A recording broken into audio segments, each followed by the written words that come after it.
Hey South Hills, little did you know that we actually have a staff from all of our campuses that come together to make sure that we are aligned, we are unified, that we're moving in the same direction, because the way South Hills does church, we want to make sure that we're doing it in an effective way at all of our campuses that's going to be insightful and relational, and it's going to help you to connect to the presence of God and draw closer to God every single day. And the beauty about our staff is that they lead by example by making sure that their hearts are surrendered to God. And I just want to let you in behind the scenes so you can see the time and energy that our staff steps into serving you. So today, before you leave, find a staff member at whatever campus you're at and just thank them.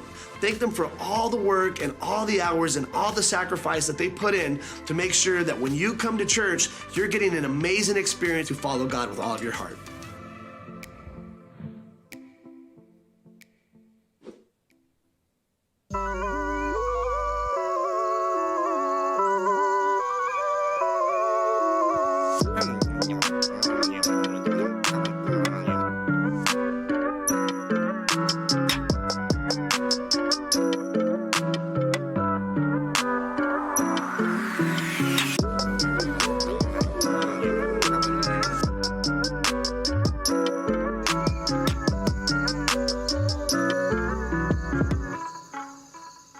So my wife and I, we are full-time parents. I know many of you have kids, but if you're a parent, one of the great challenges, or maybe the pinnacles of like raising kids when you have them young, right, is the process of teaching them how to ride a bike. And so we have 4 kids. My oldest son, Jaron, when he was little, he had like. His personality is like anytime he anticipated something, like he would just get extremely nervous. And so, for instance, like when we were in public, we'd go into public bathrooms, and the ones that were automatic flushers, like because he was so small, it would just randomly flush while he was in the bathroom, and it was super loud and would scare him to death. And so he would literally break down in tears if we had to go to the bathroom because he was just like sneaking in there, not sure when it was going to flush, and then he would say, and then it would go off, and he'd be like, "I'm not gonna," and he'd just run away. And so when we were teaching him how to ride a bike, he was actually pretty good and skilled at riding the bike, but like once he fell the first time, so any kind of risk going over like a little bit of a bump or going off the curb or going, like he would just freak out. So we'd be like riding bikes as a family, and we'd be coming up to a curb, and he would just stop and just begin to bawl and weep and cry. Eventually he got over it, and you think like you can actually like teach kids how to ride a bike. You think once you did it once, like you got it. But we've been down that road 4 different times, and all of our kids are so different. Each time the experience was incredibly different from the time before. In fact, we could not figure out how to teach my daughter, Kaylee, how to ride a bike. And so her brother, Jaron, actually taught her how to ride. We're just like, I don't know, you teach her. And they went out there and he taught her how to ride. It was amazing. And if you haven't gotten to that stage yet, there's all these tips and tricks out there about how to make it simpler or easier or better, and none of it's true. And so just don't believe the hype. Just do it. Just push them out there. Let them crash and get skinned knees, and it'll all be all right. And the truth is, no matter how old your kid is or what their personality is, there's no way to remove that fear of falling or crashing for them. There's just no way. And so that's why they love the training wheels. And training wheels are great. They're great for a season, right? I mean, but eventually they actually get in the way of your kid learning how to ride the bike. And the problem is that most kids don't feel ready for the challenge and the risk of riding without them. I thought Kelton was just going to ride with training wheels until he was like 35. Like he was just like, nope, not ready. Come on, let's take them off. Okay, take them off. Nope, put them back on. Okay, but eventually it gets in the way. It's like, dude, you're never going to actually learn how to ride the bike. Like even sometimes we had kids that thought that they were ready, but then they have second thoughts once the training wheels sort of get taken off, and that experience is so disorienting for them to try to find their balance without them, right?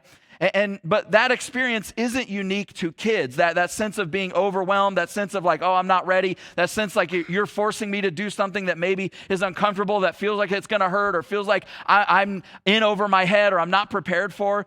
That experience isn't really unique to kids, and it certainly isn't unique to learning to ride the bike. In fact, it repeats itself over and over and over throughout our lives.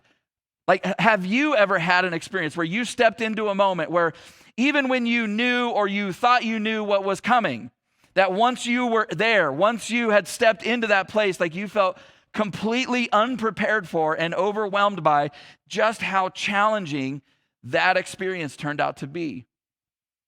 In our very first church, there was a lady who volunteered on our staff, and she was a great lady.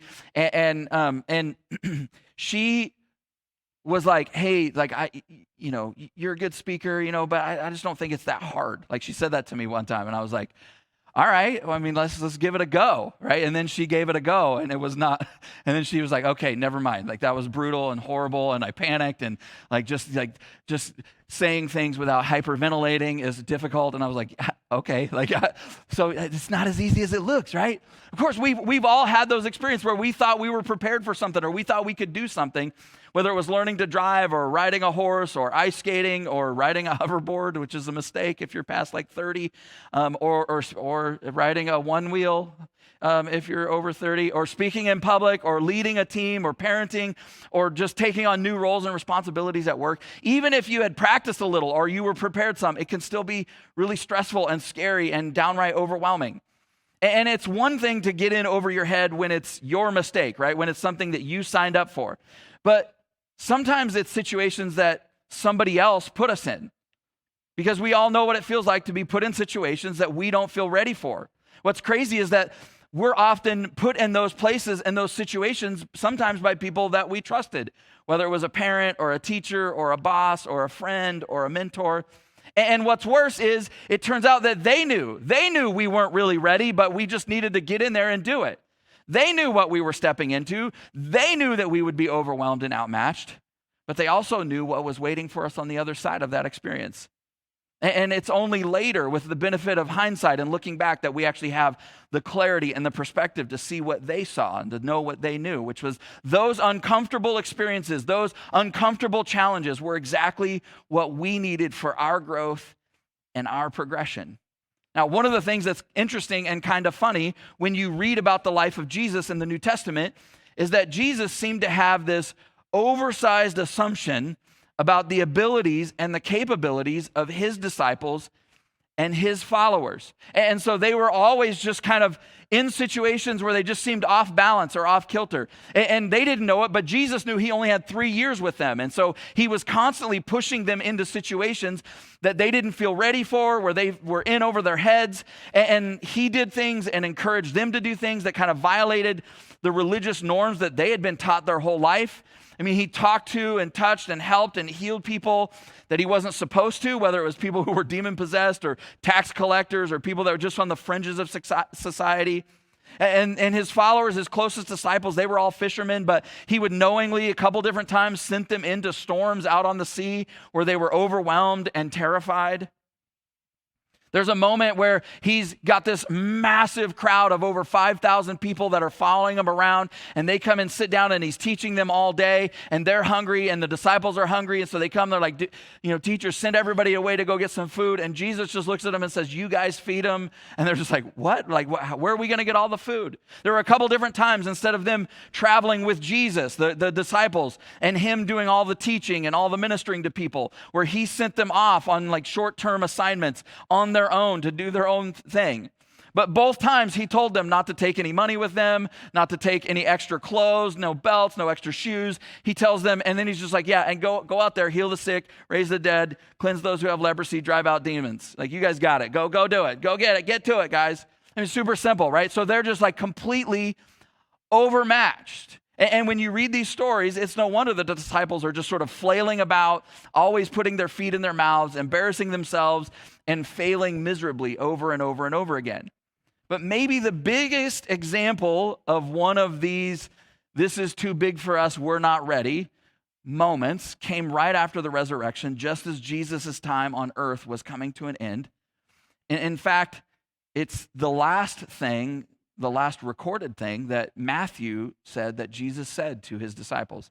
Now, before we read it together, I want you to think for a moment about the setting and the context and what's happening, because they had been on this crazy roller coaster the last 4 to 6 weeks. Their friend and master, who they believed was the promised Messiah, that he was God, that he was unexpectedly arrested and executed, and they watched him die, and then they saw him buried. And they were scared and confused and hopeless, and then suddenly he came alive, And I mean, can you imagine like just the how much that would screw with your head, right?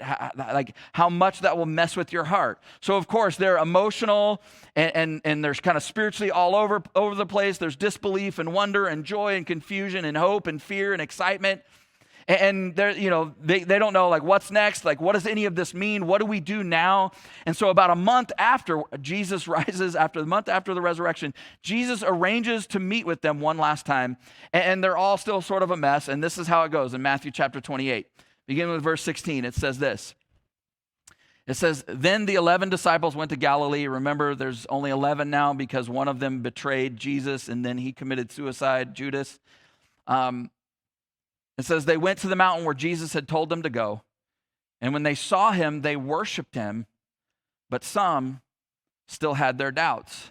So we're going to stop here for just a second. We're going to read the rest of the story here in a moment. But I love this part because it's so absolutely human, right? Remember, this was written by Matthew, who was there. He was a part of this conversation. He was on the mountain with Jesus, and he didn't clean it up. He didn't try to make them look braver or stronger or better than they actually were. He just says it how it was. He's like, some of us worshiped and some of us were still like, I don't know what's going on here. Like we're just totally filled with doubt. Can you imagine? They're filled with doubt after all the things Jesus had said and done, after the cross, after the day had turned into darkness, after the veil was torn, after seeing Jesus, after seeing the resurrection, after seeing him and talking to him and touching his scars, they still doubted. And it says some of them worshiped, which doesn't mean that they stood around and sang songs to him. That would be a little weird. It just means that they reverenced him, they honored him, they recognized, some of them recognized him as God. And they were in awe of him. And so you have all of this sort of mixed together with doubt. Has that ever been true of you? See, we often think of like the idea of worship and belief and doubt as being mutually exclusive, but they're not. It's because doubt doesn't disqualify you from following Jesus, so don't let it define or determine your faith. In fact, Jesus often invited people to follow him before he ever invited them to believe in him. And so if you've ever, on this journey and your spirituality and your sort of exploration of who Jesus is and who God is, if you've ever been in a place where you've had doubts, good.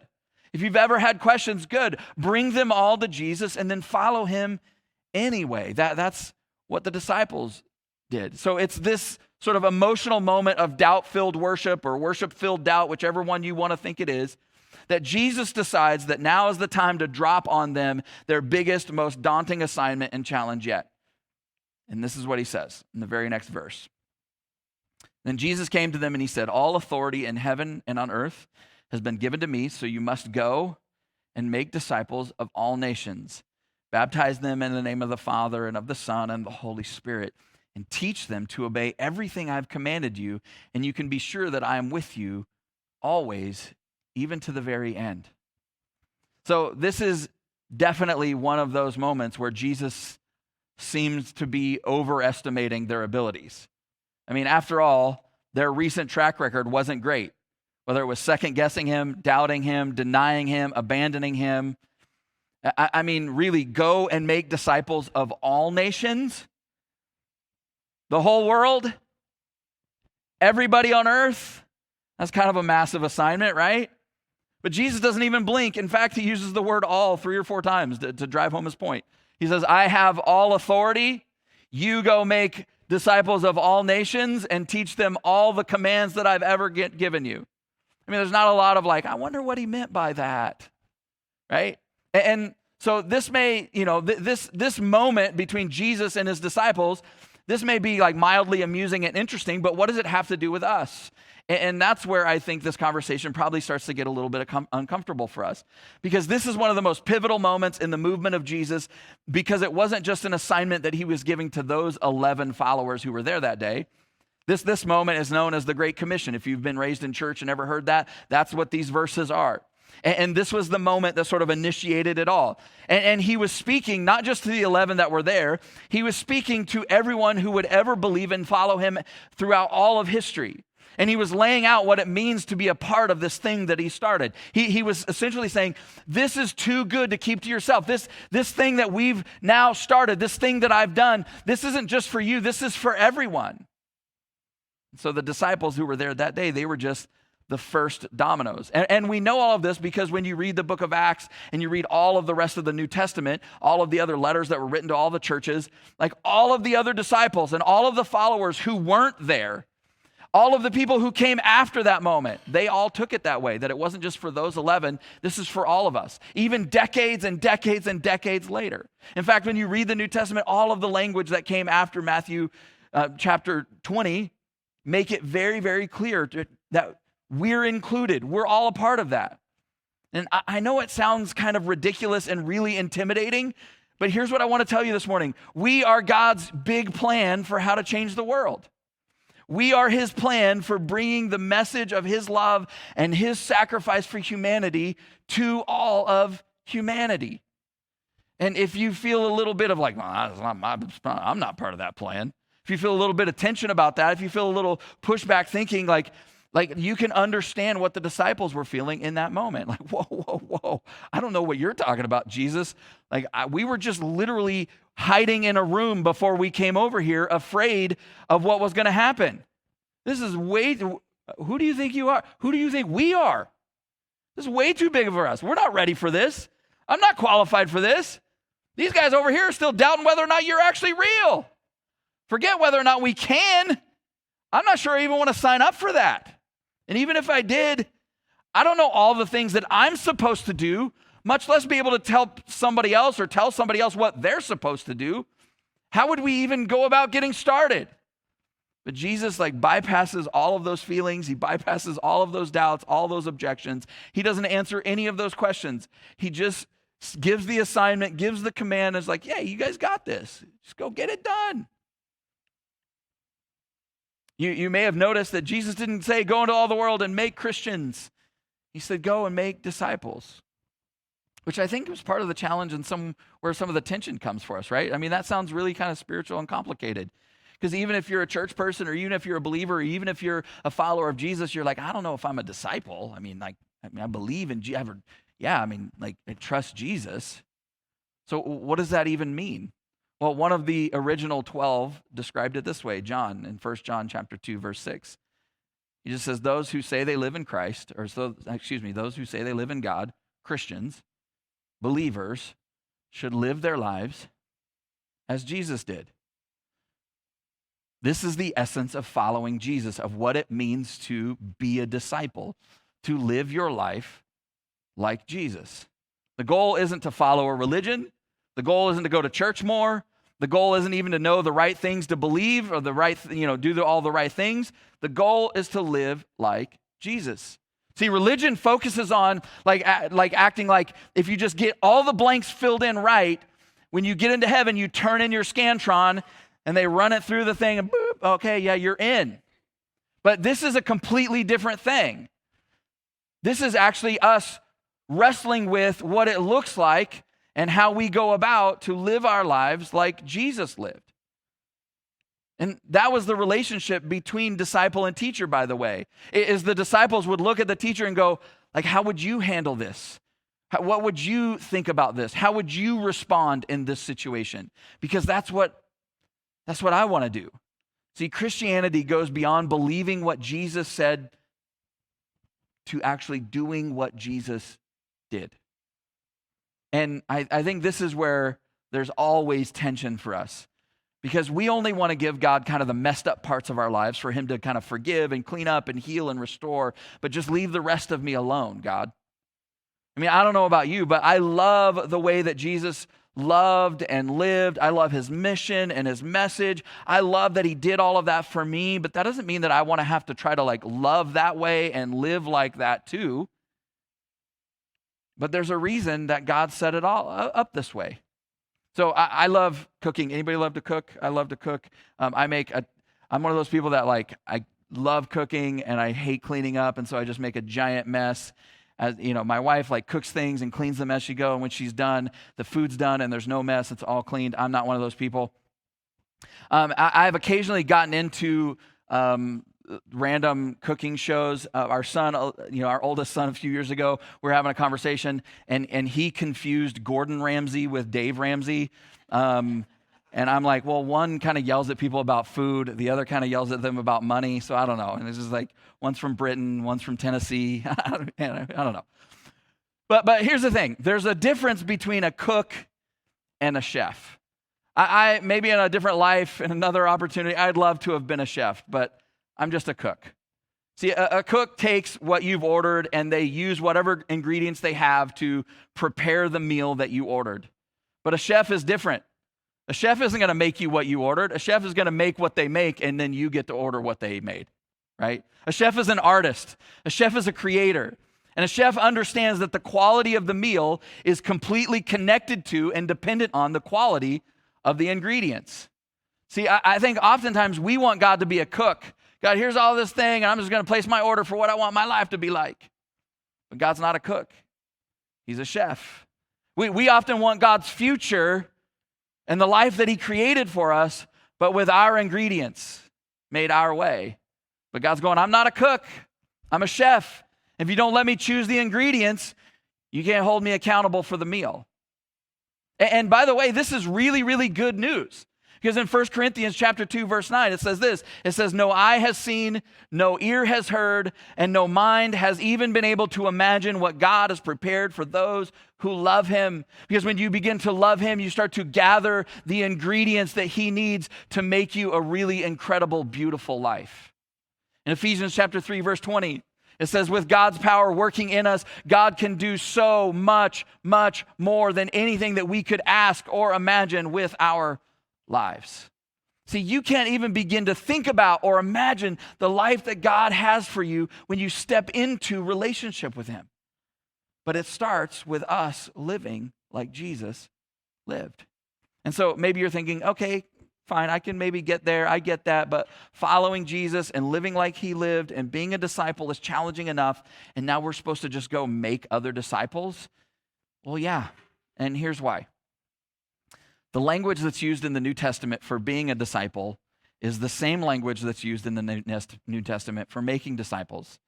So the only way that it gets translated into English as being one or making one depends entirely on the context of what's happening. So in other words, being and making are the same. Making is being and being is making. They go together. You can't separate them. And that feels like, wow, that's a lot. It can feel really intimidating, but look at the way that the Apostle Paul kind of talked about what it looks like to make disciples. In 1 Corinthians chapter 11, verse 1, he says, just imitate me as I imitate Jesus. And my first thought is like, well, why can't I just imitate Jesus? And he would respond and go, well, you can. I'm just saying, like, I'm a little bit farther down the road on the journey than you.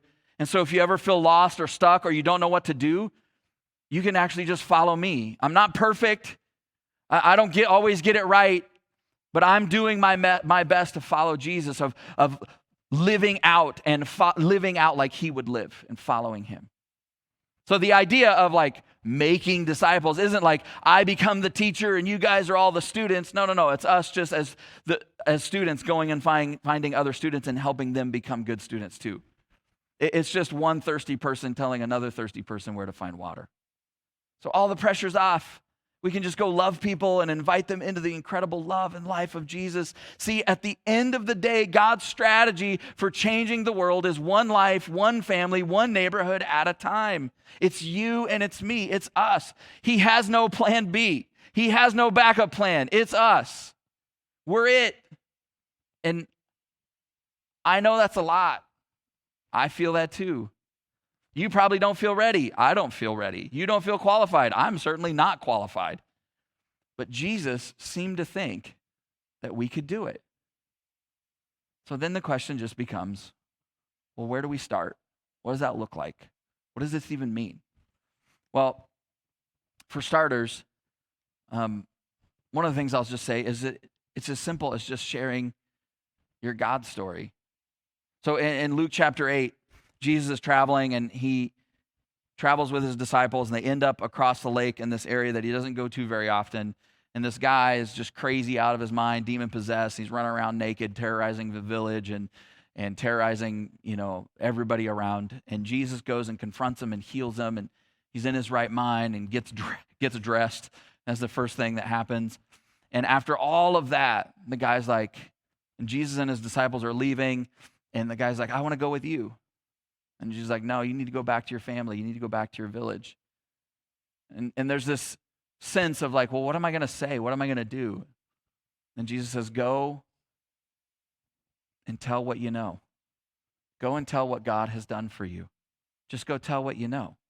So there's a part of this that is like, you have a God story, no matter where you're at on your journey. And you don't need to have all the answers. You don't even need to know any Bible verses. You just need to be able to go and tell people what you know. I don't know much. I just know that something happened when I invited Christ into my life. I'm not a church person. I don't even know what the Bible says. But here's my story. See, I think part of the tension that we feel is Jesus said, teach them everything I have commanded you. Well, okay. That's a lot. But check this out. In John chapter 13, verses 34 and 35, it says, so now I'm giving you a new commandment. Oh, this is good. All right. Love each other just as I have loved you. You should love each other. If you love one another, everyone will know that you're my disciples. Okay, so Jesus is taking all the stuff that he's ever said, all the things that is ever written in the Old Testament, and he's going, this is the thing. In fact, this will be the evidence, the proof that you're my disciples. This will be the evidence or the proof that you're living your life like me when you love people the way that I love people. And knowing that if it's at all possible for us to miss the point, we will. So Jesus, a couple of chapters later, doubles down, reiterates, and he repeats himself in John chapter 15, verse 12. He says, this is my commandment, my one and only singular commandment. Love each other in the same way that I have loved you. See, the Old Testament was a giant list of rules and commandments. In fact, there were over 600 of them in total. But the New Testament is one rule, one commandment with hundreds and hundreds of applications. In fact, when you're reading the New Testament, anytime you run across a command or an imperative, it is simply an application of this one command that Jesus gave. See, we may have seasons of doubt like the disciples. We may not always have all the answers. We may not even know all the right things to believe all the time, but we always will know how love would behave because of how Jesus has loved us. And that's the beauty of what Jesus has given us to do. You don't have to go preach to anybody. You don't have to go sell anybody on anything. You don't have to try to convince or coerce anyone. We just get to go love people the way that Jesus has loved us. And we model for people who are stepping into faith with him that this is the commandment that he's given. This is the standard for following Jesus, that you live like him and you love like him. Like the disciples, I think it feels like Jesus may be overestimating our abilities and capabilities. It feels like an assignment we're not ready for or qualified for. It's uncomfortable because we know that we're in over our heads. It's daunting, and not to mention how people may respond, may or may not respond. Jesus himself demonstrated unconditional love for all people, and they were still pretty resistant and ultimately killed him because of it. But Jesus is so brilliant. He's anticipating all the fears and emotions that they would have around this, all the fears and emotions that we would have around this. And so he addresses it in a very simple way. Remember the very first thing he said to them when they showed up in that meeting spot? In verse 18, he says, all authority in heaven and earth has been given to me. I want you to think about that for just a second. Think about somebody claiming that. First of all, it just sounds ridiculous. But then you remember the guy who's saying it was just dead a few days ago. So now you're like, okay, so what if it's true? Can you imagine that being true of someone? The guy who clearly has the power, like more power than you know what to do with, because he just brought himself back from the dead. And now he's going, not only do I have all the power, I have all of the authority. Can you imagine that being true of anyone? Like, that would be terrifying. But in the light of the cross, in the light of Jesus' sacrifice for us, it's actually the opposite. It's comforting, it's empowering, because that guy's on our side. That guy's got our back. That guy is the one that's with us. See, we trust people to the degree that we know that we're loved by them. And Jesus didn't just claim to love us. He demonstrated ultimate love in sacrificing himself on our behalf. And if he holds all of the authority, we have nothing to fear. We have nothing to be afraid of. We have nothing to hold us back and stand in our way. We have no excuses.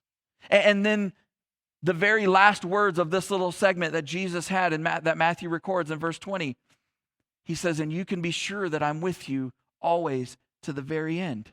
I have all of the authority and all of the power in all of heaven and on earth. And I am with you and will always be with you all the way to the end. He says, you can be sure of this. You can take this to the bank. You can build your life on this. This is a firm foundation that we just sang about. You can trust in and anchor yourself to this. I am with you always, even to the end.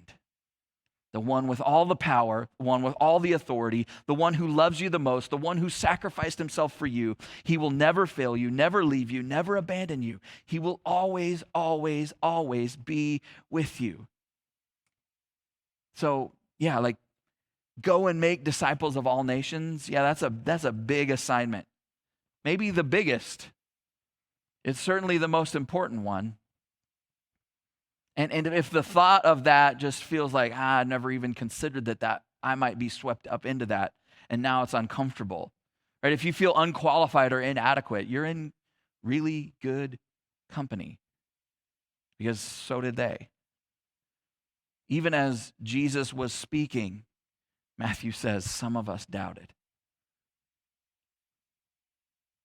Some felt like they were too messed up, had failed too badly. But none of that seemed to matter to Jesus.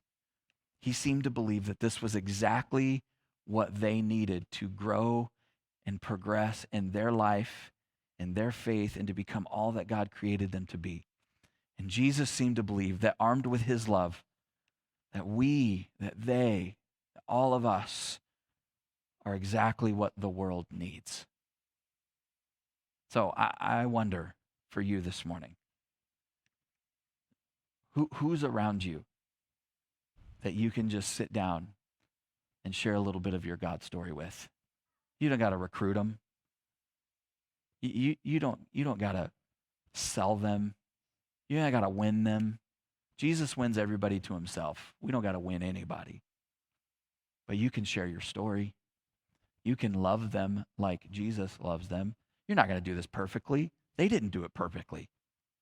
You're not going to share your story perfectly. You're not going to be a perfect example of how Jesus lived. None of us are.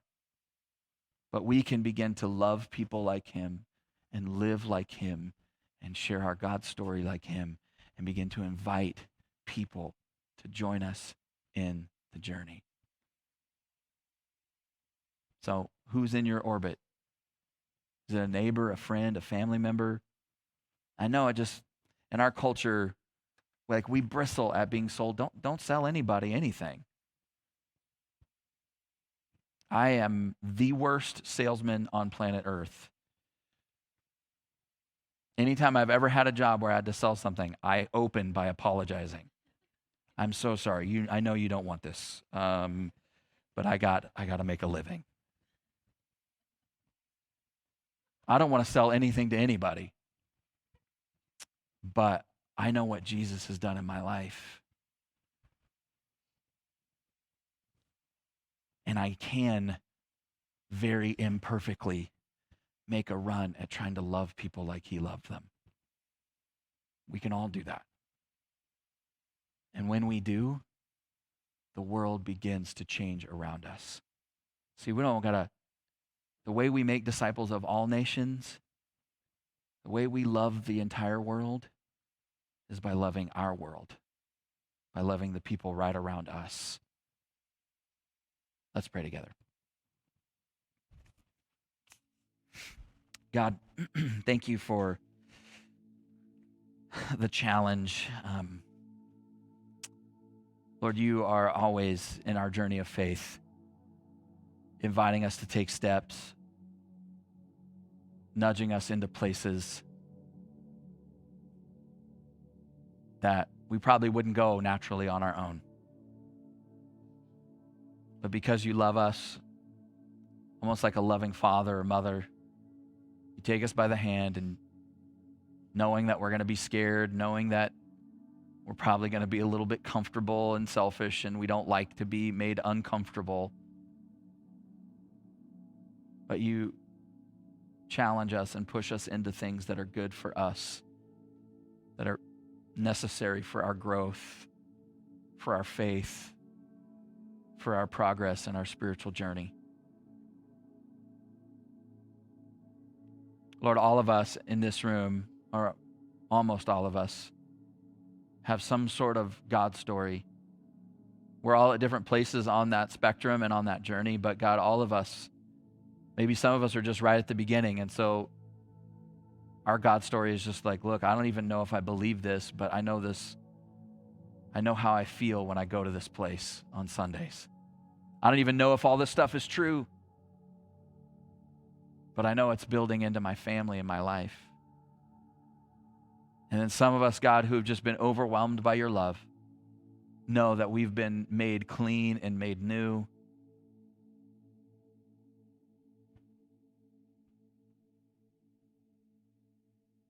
Lord, as a church, would you help us step into that responsibility, that role of loving this city and loving this valley the way that you have loved us, sacrificially.